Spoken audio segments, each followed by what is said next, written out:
My dear chairwoman here, my dear Auntie Norma, is my teacher when I was in high school and elementary.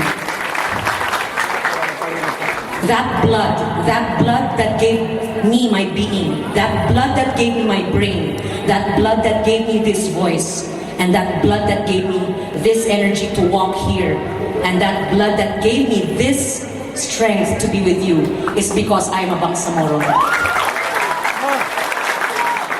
O kung sinasabi nila di Jose Rizal na sirat sa kanya ni National Hero Tano, why cannot we say that our Bangsamoro hero is Hashim Salamat? Allah Akbar! That is because maybe saktan na madaklakang mo doon, maybe our teachers didn't tell us that our Bangsamoro hero should be celebrated.